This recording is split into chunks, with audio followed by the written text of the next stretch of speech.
iPiccy.com. iPiccy.com.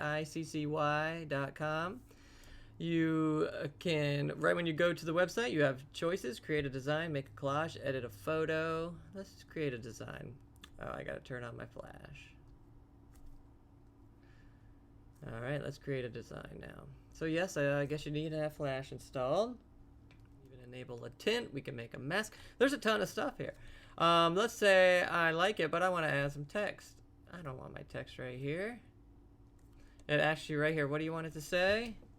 How about buy my book? Okay.